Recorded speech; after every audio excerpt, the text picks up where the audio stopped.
On today's Locked On Bucks, we continue our mailbag questions. Tyler Smith, the potential role that he could have on this Bucks team, and are they missing an additional creator? Something that Frank talked about on part one. We'll get to some more of your mailbag questions next on Locked On Bucks.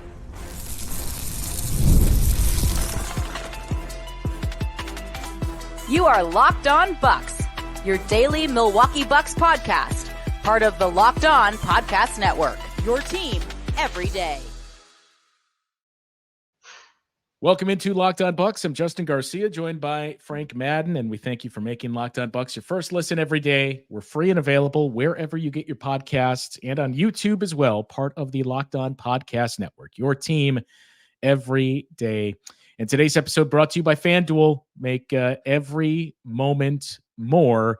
As sports stop sporting and the playoffs have wound down. But this summer, FanDuel hooking up all customers with a boost or a bonus daily. Something for everyone every day, all summer long. Visit FanDuel.com to get started. Picking up where we left off here with some of our mailbag questions, Frank, I mentioned there was a Tyler Smith question we both mentioned earlier in part one. Look, I not going to hold my breath for either Tyler Smith nor AJ Johnson being contributors to the Bucks this season, but we did get one Tyler Smith question. Do you see him playing a bit at all this regular season? Because the Bucks only have 3 bigs on the roster. Looks a little bit small and like a lot of a load that is being placed on Brook Lopez, especially, but also Giannis and Bobby Portis. So is there any potential opening for Tyler Smith? I would say you would need, multiple injuries probably, right? I mean, the first thing I thought of was in 21-22 and it's funny because like Brook plays in that opening night game, which I mean, that game against the Nets, spring night, the way they just completely destroyed the Nets, like that was an underrated, super fun Bucks moment, like that was a really fun night. Who can forget Jordan Nwora actually doing stuff and playing well? But after Brook goes out, I mean, I remember, Mamu as a rookie. Yeah. Mamu. I never picked a lane on how to pronounce that, but Sandro, he ended up playing. I mean, not a lot of minutes, but like he was playing like first half minutes. I remember they went to Miami, and I remember just seeing him out there like early in the season. And I think they had did they have that back to back? Was that in Miami? I think that was maybe it was the year earlier where they one of the games they hit the NBA record for threes. Maybe that was the championship year. Okay.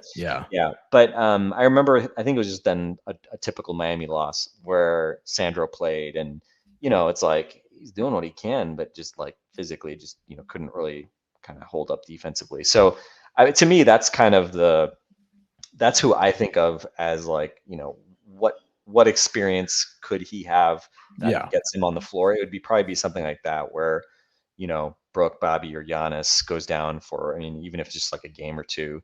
And I think in a short-term scenario, I would expect that hey, Taurean Prince, you're paying power forward all night.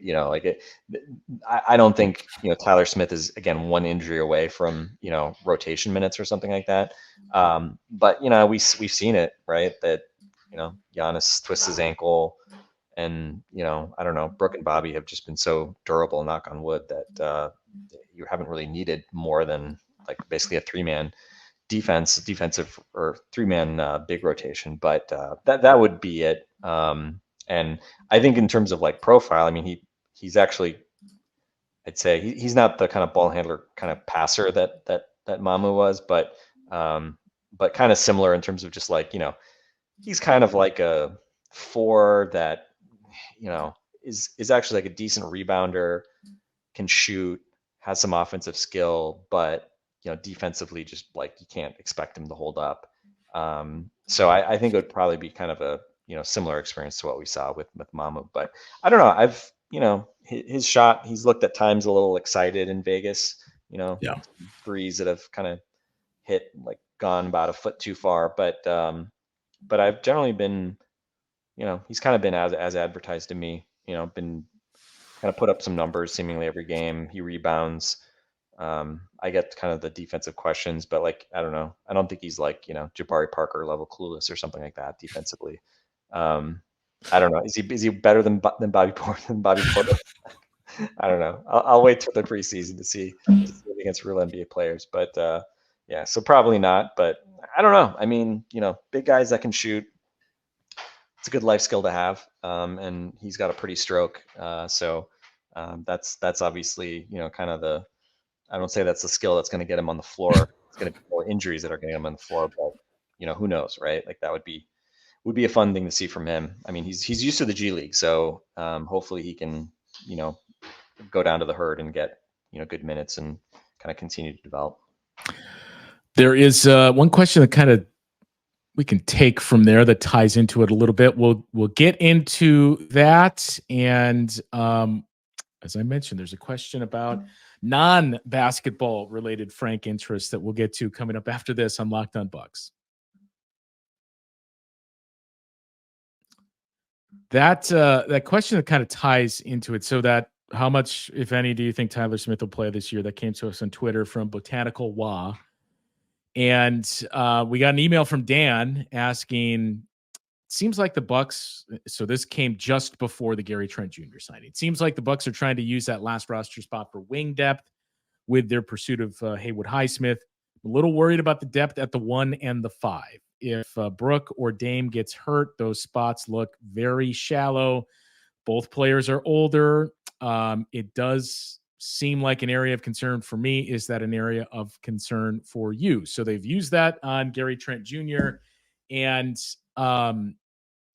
to some extent, we kind of tackled that with Brooke Lopez with that Tyler Smith question. But I think it also kind of goes back to the what we mentioned with the Serge Ibaka trade. Look, if Brooke Lopez goes down, you don't have a Brooke Lopez number 2 or backup on the team, but you're screwed anyway. The point guard piece, though, you have DeLon Wright that in a pinch can get you in the short term to be the guy that bridges the gap. But you've mentioned it even before the Gary Trent Jr. signing of they don't really have any creators outside of the guys that are already on the roster. So I suppose that's the bigger question to me going into the playoffs, if you frame it in that sense of kind of like we talked about with the Gary Trent signing of all these moves that they made.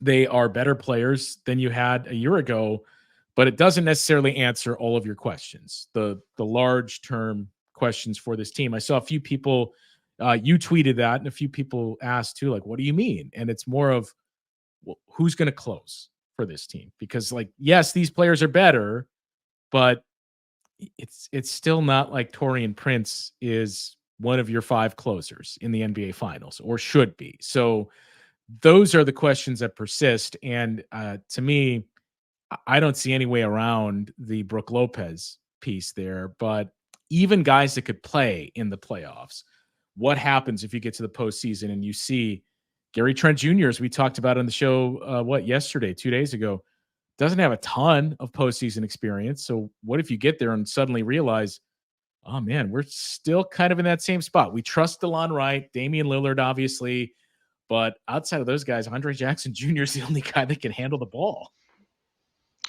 Yeah, I mean, I guess the bright side would be that if you look at guys like DeLon and Taurean Prince and, of course, Gary Trent Jr., again, like DeLon has been, like the metrics show, like, and again, he's getting a little older, but he has been an impact defender for a lot of his career. Taurean Prince, I think, is like a little bit of a better in theory than in practice kind of defender, but he can defend kind of multiple positions decently, let's say.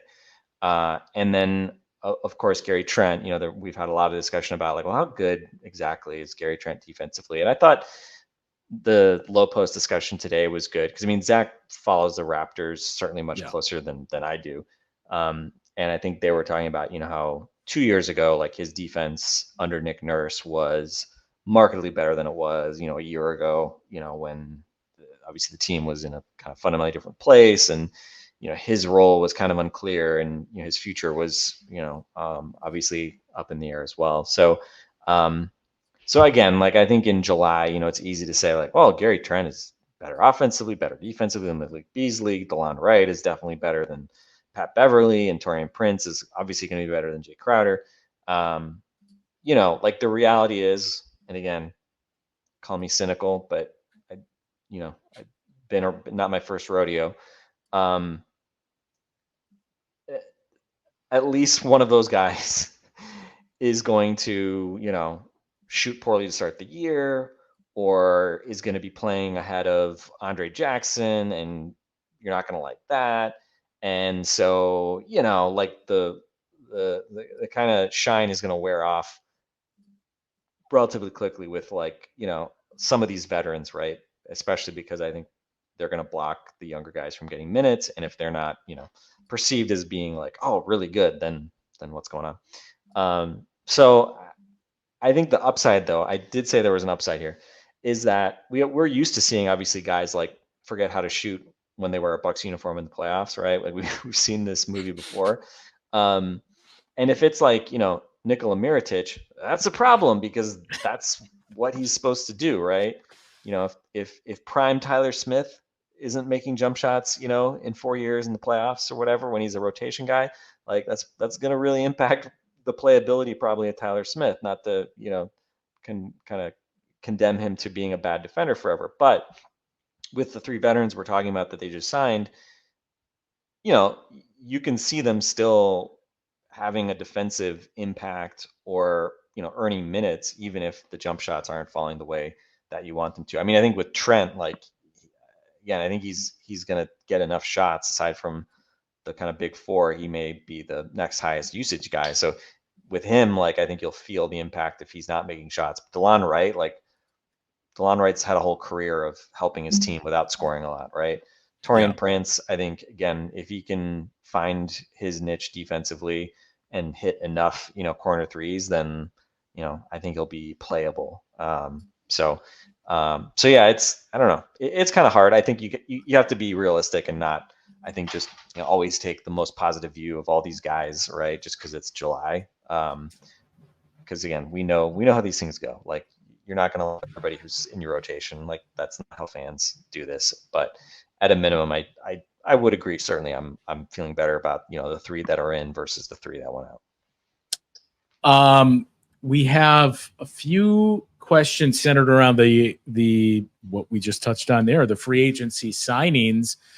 And one very interesting question about windows for the Bucks. I do want to get into that, and the question we have out there as well about non-sports viewing that Frank has. So we'll get into that as we start to wrap. We got to do that last. We got to do that last, because let people opt out of that discussion. Yeah, that is definitely saved for last. We'll get to that after this on Locked On Bucks.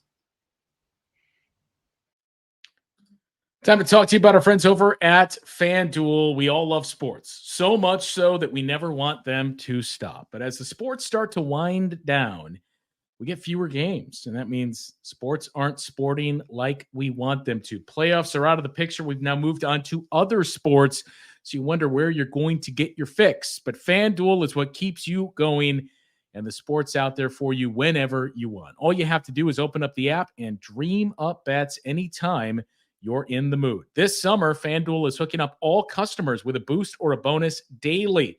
That's right. There's something for everyone every day all summer long. So head over to FanDuel.com and start making the most out of your summer. FanDuel, official sports betting partner of Major League Baseball.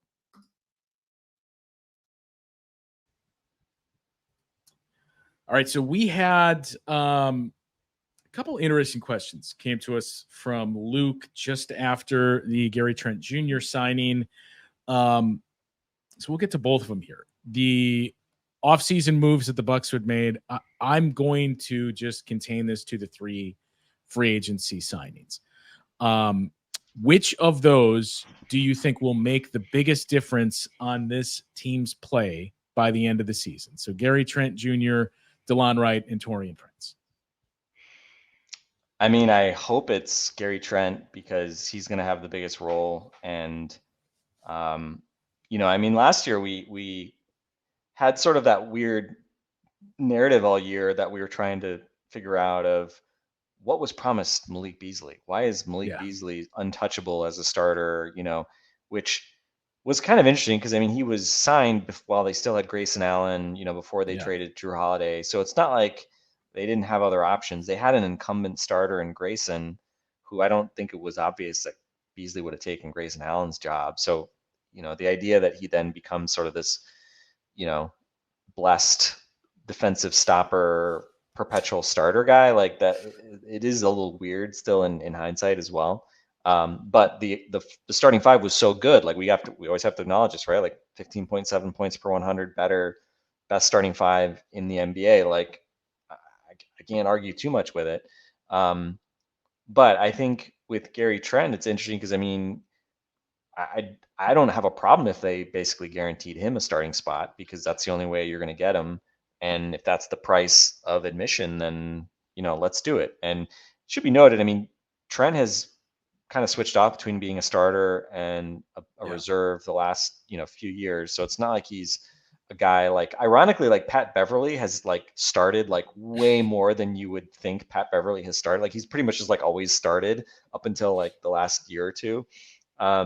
And so you could tell it was important that Pat Bev like played a lot and started, which eventually he did in Malik Beasley's place. But um, with Gary Trent, I'm curious to see what his kind of minutes end up being because I mean, I think the fewest minutes he's played the last few years was like 28 minutes a game, something like that. Yeah. So I would expect he'll be in that 28 to 30 minute range at least. And I mean, if he's really good, maybe he's low 30s, which he's been in the past as well. So I mean, he's not used to playing a lot. And if he's going to be the guy that's playing a ton of minutes, again, like DeLon Wright, if he's the backup point guard, well, I do think you'll see him playing with Dame at times, but how much can he actually play if Dame is your starting point guard and knock on wood, Dame is healthy, right? So that would be my guess is it's kind of Gary Trent just by virtue of role and minutes. And if it's somebody else, then I hope it's because that other guy has just like an awesome career year and not because Gary Trent sucked. Because if Gary Trent stinks, then it becomes a bit of a weird situation because here's a guy that came here to resuscitate his value and could have taken more money, it sounds like, from another team, and it becomes a little bit of a, I don't want to say tenuous situation, but something you'd have to manage from a kind of personality standpoint. And I don't know much about Gary Trent sort of as like a person, but it would be awkward. Just let's that say his brothers have interesting names. That's right. We had another question from Luke, and this is the interesting one. So this is basically a would you rather. If you were given the choice of a guaranteed NBA Finals appearance this season, not necessarily winning, but you'll be there. But the team's championship window would immediately close once the season ends, or their championship window stays open for 4 seasons with any range of possible outcomes. So essentially what we've seen the last 2 years. Which would you choose and why? I mean, I'm just going to say give me choice one. I mean, I mean, that was originally my kind of first thought as you were giving me option one. It was like, well, if you give me like one shot, at a finals and, best of 7, knowing that you have to win just one round because, the Bucks are going to make it, right? That under the premise of the question, then that's about as good a chance as you're going to get, right? And the Bucks are not going to get better, or become better title contenders unless there's, a whole ton of development from the young guys after this year. So my first inclination was 1, although I don't know, the way that the second option was sort of framed is like they're still contenders for 4 years. So I don't know. I guess it kind of depends like what, are they like roughly still the same level contender, but it's just a dice roll. In that case, I probably would take the 4 years. If they were like, and again, like we're getting highly theoretical about this, but if it's, you know, the same quality team, right, the same like ceiling on the team, and you get that 4 straight times not knowing what's going to happen versus just once, but you're in, you know, you're going to get to the finals. Let me say this: the fact that I'm having to think about it, it's a well-framed question. Shout out to Luke. But I mean, if you offered me 4 years of title contention, I'd probably lean on taking that just to. Even though we've seen 2 years of title contention, meaning 11 total playoff games. I know, yeah. After these last 2 years, like you would think I would know better, but hope springs eternal. I don't know. I just don't want to. I don't want to go back to where we used to be, Justin. You know, like I mean, that's the thing where you just immediately say, you know what? Yeah, give it to me, because I remember can't believe the Packers only won 1 Super Bowl under Brett Favre. I can't believe Aaron Rodgers only got to 1. So yeah, get Giannis into 2 finals, but then how quickly we forget everything from 2002 until 2017, basically. Yeah. So yeah. It's basically sounds like we're basically being given the 2011 Dallas Mavericks option, is what it sounds like.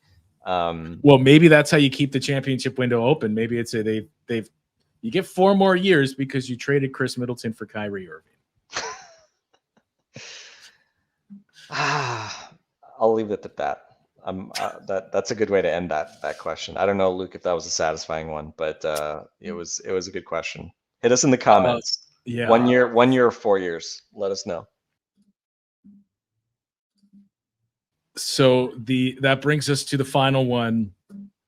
Comes to us from Zach, who asks, is Frank going to do another off-season TV movie episode with JJ? I still remember the time I listened to them talk about Mission Impossible for 2.5 hours. I know you recently. Was it really that long? Who knows?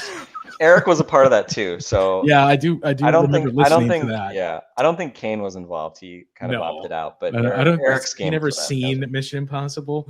Yeah, I don't know. I know you recently tweeted your TV shows that you have recommended or have been recommended to you that you've caught up on. But that was the other question of what is Frank occupying his time with now in the off season, TV wise, not. I have a family and children. Yeah. Justin, are you like a big TV streaming person, or are you a big movie person? I don't know that we've talked about this. Somewhat. I mean, I'm woefully still behind on a lot of stuff because during the season you'll get hey, you should watch this. Like, okay, I'll get to that probably in All-Star break or April or May. Unfortunately, May. And then it just piles up where you start to go through one by one. And then as you know, too, once you get to the summertime in Wisconsin, although this year it's been nice because it is like rained every other day. So it's opened up the window for I can actually watch TV. But when it snows and it's crappy weather for the rest of the year, you come in with the best intentions to I'm going to watch these TV shows. And then it's just, I should probably not be inside. Yeah. So I guess just kind of ring up. So I do have a thread I started on Twitter. It's just like single tweet reviews of shows that I listen to, or that I've watched. And so I try to like watch the whole series and then I'll give like my review. And then I started doing like letter grades too. So I guess just like some of the recent stuff that I've watched, movie wise, honestly, most of the movies I see these days are movies I take my 6-year-old daughter to. So I'm not that useful on that front. Although I did watch the Ministry of Ungentlemanly Warfare recently, the Guy Ritchie movie based on a true story about essentially a group of ne'er-do-well spies led by Henry Cavill who get a mission to basically sort of take down the German U-boats, which was fun. I like the people in the movie. So I was, willing to sort of overlook maybe some of the, imperfections of the movie, but it was enjoyable, funny enough. It's a Guy Ritchie movie, and interesting. This is the interesting thing is one of the characters in the, what is he? I guess the, British intelligence service is named Ian Fleming. It's the actual Ian Fleming who wrote the Bond books, was actually like in this role and actually was part of this whole like historical background on this mission. I think it was called Operation Postmaster. And the apparently the James Bond character may have been based on the Henry Cavill real person, the person that Henry Cavill portrays in this movie. So it's kind of an interesting. It's actually based on a lot of like real stuff that happened. So it's fun. TV show wise, I'm watching Presumed Innocent. There's one episode left. The Jake Gyllenhaal movie, which is a remake of the Harrison Ford film / I think Scott Turow wrote the book, 30 some years ago. I have not seen the Harrison Ford movie or read the book, so I don't know how those end. And people are not sure if they're going to change the ending anyway. That's what I heard. I've seen the movie and I heard the same thing of we were told it's not necessarily going to be the same. So I was waiting until the entire series wraps to just go through and binge all of them. Yeah. Not a bad strategy, by the way. It's sort of these things like, I don't know. Jake Gyllenhaal is an actor. I think I like Jake Gyllenhaal. There are movies like the movie Nightcrawler I thought was awesome. That's what I was just going to bring up. Yeah, he this is like, I don't know, it's like 10 years old, this movie, but he plays like this guy who basically starts filming stuff in LA and like selling it to the evening news, and he becomes, let's just say, a bit off kilter about it, and he's like really good in that. And Prisoners, a movie, one of the early Denis Villeneuve movies with he plays a like detective, and Hugh Jackman plays a father whose like child has gone missing. Great movie, definitely recommend that one. And he's a little bit weird in that one too. And so I feel like in this, basically the conceit of this show is that like you're meant to wrestle with like, did he commit this crime, this murder? And so you kind of need to be, which is interesting because like Harrison Ford obviously was not that guy when Presumed Innocent, the movie, came out. But Jake Gyllenhaal, I feel like, especially when I'm indexing on like something like Nightcrawler, there's enough kind of like, wait, could he be evil? Yes, maybe he could be. So that I think has helped that show. Bill Camp is in it, who's like one of my favorite character actors. He plays like the DA that he works for. So yeah, I don't know. It's like a bit, let's just say this. I don't know that it's going to like win any awards, but I think it's like the most watched drama that Apple's ever had. So yeah, if you do have Apple TV Plus or whatever it's called, I think it's worth a binge. And as you said, like if you can binge it through, like you don't have to deal with the week to week wait. I also watched Dark Matter on Apple, which is Joel Edgerton, Jennifer Connelly. It's a sci-fi movie about kind of like multiverses and being able to access like different sort of versions of your own life. It is conceptually interesting. When it was done, I was like, good show. Don't need to see a season 2 of that. Like, I got it. It's not, I don't care that much about the characters. I love Jennifer Connelly. Joel Edgerton is fine, but it was like, all right, check the box. We're good on that one. Keeping with Apple TV, I watched Sugar, the Colin Farrell TV show, where it's kind of like a, set in modern day, but it's kind of like a noir throwback PI show where Colin Farrell he's like narrating it as well. And shout out to Colin Farrell. Like I don't know how, he's like in his 50s. He looks great. He's still kicking ass. I thought he was, played the character really well. There is a massive U-turn in the show late in the season, which some people it did not work for. I was totally fine with it, but your experience of the show will be impacted by that. So I would just sort of kind of add that caveat. But yeah, I've done a lot of kind of Apple TV watching of late, and I'm trying to think of I'm trying to find my thread to see if your list. My list. I know you had Eric on there. I saw that. What did you think of Eric? This is the Benedict Cumberbatch show on Netflix, so which is he plays a puppeteer whose child goes missing in like the 80s, and then there's like a detective angle, and it's like an NYC detective type of, like, the way that the trailers and the way that they framed it was not what I expected when you start watching it. And then, as you mentioned, there's the ending is a same thing of, I saw a lot of backlash to the way that they wrapped the series. And I was kind of there of, it started to lose me along the way. I thought the detective storyline was much more like the kind of more straightforward storyline was much more interesting than the like, Benedict Cumberbatch alcoholic puppeteer. Puppeteer. Like he's basically like the founder of like a Sesame Street type show, which is a bit interesting. Let me highlight some of the shows that I've really liked. I've highlighted some that I've been kind of like, whatever. Fallout on Prime, I thought was awesome. I had I don't play video games. I knew of the video game that it's based on, but I had never played it.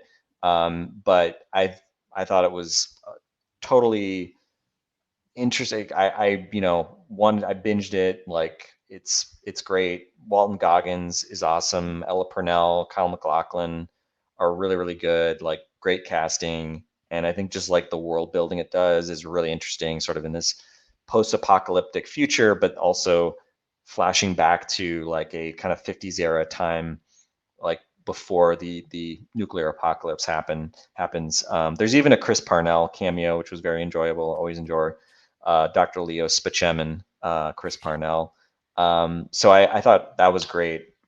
And then I'm trying to think if there's any others that I really enjoyed. Slow Horses has been around for a few years on Apple. Man, I'm just plugging Apple. Apple needs to sponsor the show. Slow Horses, British sort of spy genre, like kind of a Gary Oldman's in it. It's basically like slob Gary Oldman with all these like spies that are like kind of the like scrub spies of the British intelligence service. But they're scrappy. I really enjoyed it. It's gone 3 seasons now. There's going to be a 4th season. So big thumbs up. Totally endorse that one. And then Fargo season 5 happened earlier this year, which I thought was great. I'm a huge fan of the Fargo series. Probably would say season 2 is my favorite, followed by season 1. Yeah. Season 4, I didn't watch the Chris Rock one. I just never got around to it. So it is like the #1 show that has been recommended to me the most by people. So I finally started it earlier this off season, and I'm through the first 3 seasons. And I've heard from a lot of people like, you can probably just go to 5. Yeah. Season 3, it's crazy. Oh God, I'm forgetting Obi-Wan Kenobi's name. Scottish guy. Why can I not remember his name? Ewan McGregor. Ewan McGregor. Yeah, of course. Ewan McGregor plays Minnesotan twins in season 3. And I just did not buy the accent. Basically, like, that's like one of the recurring themes of Fargo, the TV show, is like, do you buy the accent of the like non-Midwestern actor, oftentimes, British or, not from America actors playing these roles. I did like Terry Crews it's one season, yeah, I mean, I was gonna say it's one for us, where now we finally know what people in Boston always bitch about with the accents. Yeah. So, but yeah, I would say I love a period piece, so that's why I loved season 2. I thought it was I thought season 2 is just awesome. So many great characters in season 2. Season 1's really good too. But yeah, season 5 is potentially my second favorite season. Juno Temple from Ted Lasso is in it. She's like the main character, and she is a total badass. John Hamm is a bad guy, but is a very well executed character, let's say. And yeah, it's just I just really like it. I just think it's just a really well done show. I think maybe a few other ones. Beef on Netflix, which is Ali Wong and Stephen Yuen. It won a bunch of awards. Yeah. It was, I would say, I'm reading what I tweeted about. It's like it's 10 episodes. I feel like it could have been 6. Yeah. But the last couple episodes are super intense. It's basically, it is about a beef, an incident, a road rage incident between these 2 characters, and basically then how their kind of lives spiral out of control from that. And it kind of dragged maybe a little bit at times, but there's a great Smashing Pumpkins needle drop in this movie. I think it was, I'm trying to remember in this TV show, I'm trying to remember what it was. Was it Mayonnaise? I think might have been the Smashing Pumpkins song. I'm a big music, like, you know, if they get a song that I loved in high school or college, like, you know, that's kind of won me over at the end of The Bear season 1, is they had, I think, Radiohead and Wilco needle drops. And I was like, you guys, I don't love this show that much, but you're well, kind of winning me over. I still have not seen it. And now like season 3 is the backlash season, but I started it. And like I usually, I saw you said you don't. I usually do like cooking shows, cooking stuff, yeah, cooking like based in the kitchen type of shows. It just like I couldn't get into it. I tried to watch the first 2 episodes 2 or 3 times, and it was just like maybe I'll try it later. Yeah, it took I watched like a couple episodes and then stopped for quite a while, and then just sort of was like, I got to get through this when season 2 came out, because there was so much positive buzz about season 2. And I thought season 2 has like some, like, there's an episode, I think it's called, is it Fishes? I don't know. It's basically with Jamie Lee Curtis and John Bernthal, and it's basically about like this family Christmas dinner, which is like an incredible, John Mulaney's in it. It's like an incredible episode of like kind of chaotic family drama, which is just exceptionally done. And there's also an episode called Forks, which I won't even bother trying to describe, but like there's like some like phenomenal episodes of TV. And I heard that there's still some great episodes in this season, but I haven't watched yet. I heard there's just a lot more highs and lows. Yeah. My thing with that show, it's not a comedy. It's so annoying to me that it is winning all these like comedy awards when it's like clearly a drama. Like, it's not, there's like a couple characters that have sort of comedic relief roles, but like the main characters are not funny. And, you know, Carmi, the main character, I just find kind of like annoying. Like, I just like, he's kind of intense, and as someone who doesn't really care about like cooking shows, like, I'm just like, I don't, whatever, this chef guy, I'm just like, just lighten up, man, like, you know, whatever. But it's a really, I would say that it is a really well done show. It's where, if you're a big like TV watcher, I think you kind of have to, you know, watch it at some point. Season 3 is the you mentioned like Wilco and Radiohead in season 1. Season 3 is the Pearl Jam episode, from what I've heard. I'm not a Pearl Jam guy. Yeah. Well, that's going to do it for today. Did you watch Yellow Jackets? You know, that was another one that has the 90s, this song, 90s alternative. All right. Yeah. I really very disappointed. I really one was good. 1. Yeah. And then just 2, I stopped after like 3 episodes. Well, I don't want to give anything away, but is it the end of season 1? There's like that event which sort of like certain characters in the present day can't come back from. Yeah. And I was just like, I don't like this. I don't know where they go from it. I'm just kind of like, eh. So yeah, I also just sort of, and I think in general that seems to be like the general vibe, because Yellow Jackets had like a ton of positive buzz from season 1. Yeah. Ella Purnell, who's in Fallout, is really good in that as well. But yeah, I know a few others. True Detective Night Country, I think generally the newest version of that, I think generally has been considered a little bit of a letdown, you know. But again, like, I like I guess season 3 of True Detective with Mahershala Ali. I thought that was a good season. Season 2 is kind of whatever. Wait, so season 2 was the Vince Vaughn episode? Oh boy. Which, like, you know, it was fine, like, whatever. But I don't know.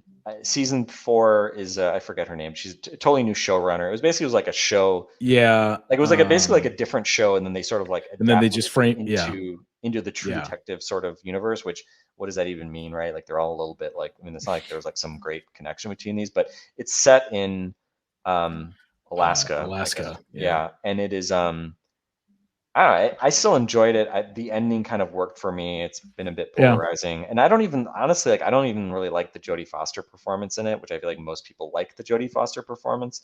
So it kind of overcame that for me. I guess just kind of rattling off a few more. Mr. and Mrs. Smith on Amazon. So there's like, you know, basically the TV show adaptation of the movie that Angelina Jolie and Brad Pitt did, however many, 20 years ago or whatever it was. 20, I like Donald Glover and Maya Erskine, like, comedically, independent, like, individually. This wasn't that funny. Like, even though they are both very funny people, I feel like it was I mean, it's a spy show, like whatever. But I thought it was an interesting show. I wish it would have been a little funnier given who was in it. I know they're going to come back with another season with totally different characters. I'll probably try it. But yeah, I don't know. It's a B type show for me. And then I'm trying to think. That's pretty much everything I had in here. I will say one random one from back in the day. I rewatched The Leftovers from season.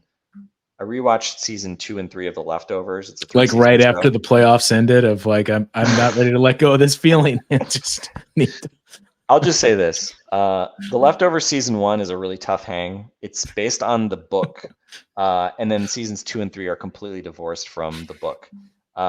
It's totally new sort of thing. It takes place in different places, but has the same characters. It is a weird show. And I tweeted out sort of this thing of like, there's like a few shows that are just like so strange, but just work for me. And The Leftovers is one of them. Twin Peaks: The Return, like the kind of sequel that goes on Showtime a few years ago. Like a couple of years, yeah. Which also just very strange, but it just worked for me. And then Legion, the FX comic book show, which was very different from, I'd say, any other comic book show I've seen. Is like visually like extremely interesting and just very different, great music. And then the OA, which is a very weird show that was on Netflix for 2 years. Yeah, I don't know. Those are just shows that did that. But The Leftovers is like the king of the weird shows. Leftovers is a top 5 show for me.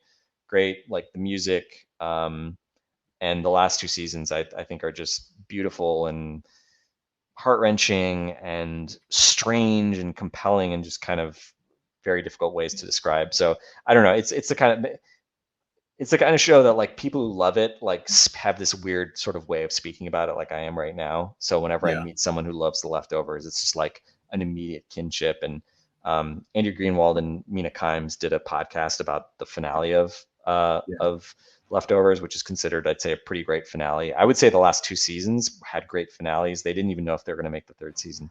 So the 2nd season has a great finale too. But Mina Kimes kind of talked about this, how it's just like this like weird thing, like when she meets somebody who loves The Leftovers, it's like this instant bond you have with them. So I would say I'm also kind of in that group of people who just kind of love The Leftovers. And I'm a big Damon Lindelof fan. Watchmen is another one of my absolute favorite kind of series that's been on TV. Yeah. And that was a show I was happy. I loved that season, and I was totally happy that they did not make any more of those. Like it was just like perfect, great, done, no sequels, right? And sometimes shows are like that. That like wrapped. That was COVID year, right? Or was I that think right so? Before? Yeah, because they won all the awards. Like they just completely cleaned up at the Emmys. They won like everything, but everybody was at home doing it remotely with masks on, so they didn't really get to celebrate it. But yeah, they won like all the awards, and it's just some pretty awesome show to me. Jeremy Irons is great in it. Tim Blake Nelson is like awesome in it. I think it's episode 5. It's like a Tim Blake Nelson centric episode. One of my favorite episodes of television I've ever seen. Yeah, I'll leave it at that. Love that show. I noticed you didn't mention Clipped at all. Nothing. I don't want to be on your corner. That's what you and I mean, look, it was a TV show. That's certainly something. Do you like sports movies and sports shows? Because no, I generally don't. Because it's usually just you have to really remove yourself from reality and suspend your disbelief, because a lot of it is just like, no. The only ones that I really do like Moneyball is one of my favorite movies and favorite book. And that one is up there, but for the most part, like, no, the only sports movies that I would typically watch are just like random shit from when you were a kid. Of like, I used to see Necessary Roughness on TV all the time when I was like 10. So like, if I'm flipping through channels and that's on, I'm like, yeah, I'll watch Sinbad in a football movie. But like, that's Kathy Ireland in a football movie. Yeah, as their kicker. My take on this is the sports movies I like most are movies where it's the least obvious that the person is not a great athlete. So like that's why like if I think about my favorite sports movies, there are a lot of like racing movies in there because you can easily fake someone being a great driver. Like I haven't watched it in quite a while. I only saw it once, but Rush, the Rush, movie, yep. the F1 Yeah. movie with you know, it was James Hunt and Niki Lauda are the two like real people that it's based on, but Chris Hemsworth and oh my, and I can't remember, I can't imagine, I can't believe I'm forgetting the German actor's name. But he's great as Niki Lauda. Very similar. I mean, it's a great performance. I've watched stuff on Niki Lauda. It's like a very like good impression of Niki Lauda. And I will say I am looking forward to the Brad Pitt F1 movie because it seems like, you know, I'm a Tom Cruise Top Gun fan, and it's Kaczynski, the director of that movie. They kind of spared no expense to make it as, you know, kind of real as possible, basically. And they, you know, I guess they were using, I think, like F3 cars, but they kind of made them look like F1 cars, and they shot them in ways that are pretty incredible. So, so I'm excited for that one. Hopefully, it actually has a story that lives up to the cinematography. Did you see Ferrari? I saw Ford versus Ferrari, which I enjoyed. Okay. I did not see the Adam Driver Ferrari movie, and honestly. Just something about Adam Driver, and I like Adam Driver, but just the idea of him playing an Italian guy, just like I was just like, was it good? I thought it was good. I didn't see Ford versus Ferrari. I thought it was good, but at times, Adam Driver playing an Italian guy with the accent was just like, all right, we're still doing this. But overall, it was good. I saw it streaming somewhere. I don't remember where. But yeah, like I usually with TV shows, it takes a while to just, because most of the time I'll just wait until it's done so I can binge the whole thing. And I usually, the guy that I'll lean on the most is, I don't know where he finds the time, but I usually get my recommendations from Dave Kane of like, you should watch this. Like, all right, I'll wait until it's all out and watch it. And with movies, it's kind of like when you reach like basically our age, you try to listen to as much new music as you can until it's just like, I mean, I'm just going to listen to Wilco and Radiohead when I'm in the car. So I guess I don't know what new music is anymore. It's starting to slowly delve into that with movies where I'll see stuff. Like I just saw Longlegs. I thought it was good. The hype machine was too much of like, yeah, I get that you drum up the attention, but it wasn't as much as it was hyped to be like most terrifying film ever. Like, no, but it was good. But with movies, it's the same thing where now I will usually just like listen to the rewatchables or some movie podcast and then think, oh yeah, I haven't seen that in a while, and go back and rewatch it. And then it triggers something else of, oh, I'm going to watch the second one, or I'm going to watch this one that's similar to it. And then you're just watching like movies from 20 and 15 and 10 years ago for the 20th time. Oh, I was going to say, I based on the rewatchables, I went back and rewatched the original Indiana Jones trilogy, like when a year ago when the new one came out. Yeah.